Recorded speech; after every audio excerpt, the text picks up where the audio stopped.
What's good, people? Uncle Hotep back at it again.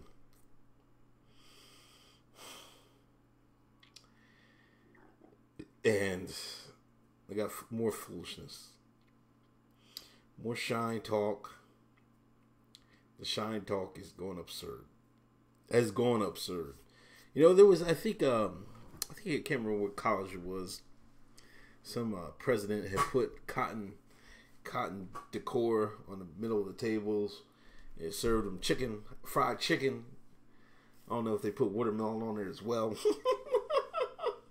Ended up saying it was insensitive, but this is kind of related, but it isn't. You know, Hobby Lobby.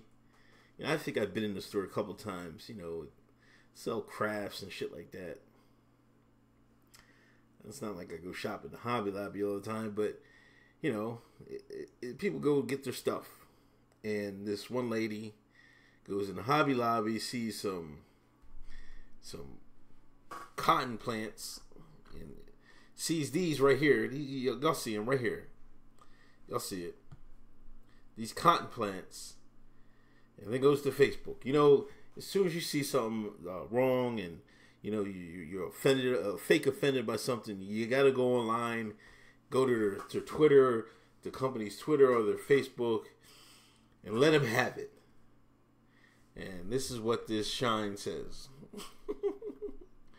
You know, on Thursday, Facebook user Danielle Ryder posted a photo to Hobby Lobby's Facebook page and of a vase of cotton flowers displayed in the Texas store. Let's just look at it. This decor is wrong on so many levels. There's nothing decorative about raw cotton, a commodity which was gained at the expense of African American slaves. A little sensitivity goes a long way. Please remove this decor. This cotton right here. I'm shaking in my boots just looking at it. I'm like, I'm Harlem shaking. Yeah, let me do the Harlem shake. Oh my gosh, people, what are we doing here? It's a cotton plant.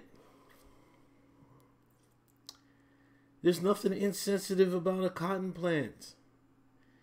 You know, I went down.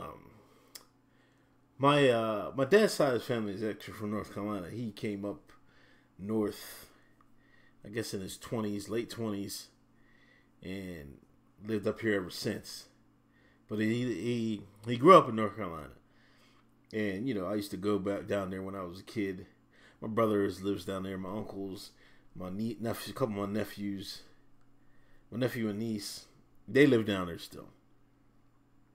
You know, every once in a while I'll go down there, holler at my peoples out in the country. And it's country, I tell you that. I mean, it's way different than up here country. You know, up north country is like, you know, you need some windy roads and stuff like that. But you're still a couple minutes away from, like, you know, the big stores or the malls or something like that.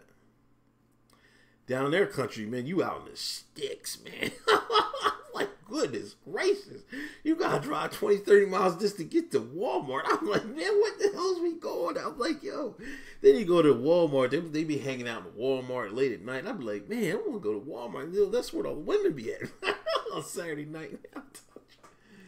But I say that to say this, you know, there's still cotton plants down there on the side of the roads and stuff like that. I see them. There was cotton plants up at my brother's crib. You know what I mean? There was a couple cotton plants. I'd never seen them before. I was like, damn, niggas used to pick that shit. And I remember Dad used to tell me they used to pick cotton back in the day, way back in the day. You know, they used to fucking pick cotton and put them in, and then, you know, when they was kids to make money, they put the shit on their shoulders, talking about they had a couple hundred pounds of cotton or something crazy. It's like 50, 60. I don't know how many pounds of cotton he used to say they put on their back. And, you know, he's probably telling them tall tales about how much it was. But he used to tell me he used to pick cotton back in the day.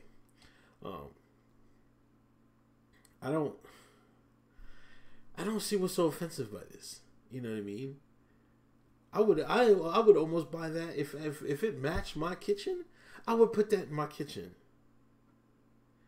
You know what I mean? This is we see black people gotta stop being want to be offended by everything. You know what I mean? Yes, did African American the Akata the shine? Yes, did they pick cotton? Yes, they did. You know what I mean? But that in itself isn't like the worst thing in the world. You know what I mean? You shouldn't be sensitive about it. I mean, this is where you're just shameful of your heritage. You know what I mean? If you had a heritage that you went through some type of struggle, you should be proud of it instead of trying to hide it and not want to talk about it. You know what I'm saying?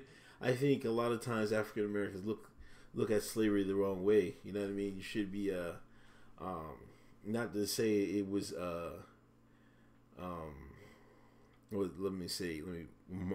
let me measure my words. Not to say that it was a pleasurable thing for the people that were going through it, but you shouldn't look at it like it's a shameful thing, and that's why I think some people look at it. You should be prideful because, you know what I mean, without them going through that, you would not be here today. You know what I mean? They survived, and you're sitting up here crying about it.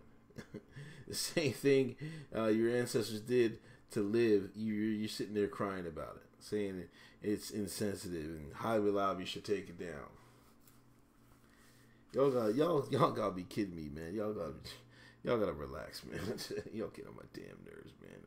Like, can we stop with this bullshit, man? Trying to be fake offended. Now she posted it, and you go to her Facebook page. She locked up everything. You know what I mean? Because people were on her ass about this shit. You know what I mean? So go to her page, man. And no, go to Hobby Lobby's page and just read the thread. It's crazy. It's insane. You know what I mean? It's really wild. Anyway, this is Uncle Hotep. Subscribe. Follow me on Twitter. Handy Mayhem Uncle Hotep. You can donate some PayPal or Patreon. I greatly appreciate it. Episode 68, the podcast is up. Hey, and, oh yeah, for Facebook, Uncle Hotep 1. Please follow me. All right? Peace.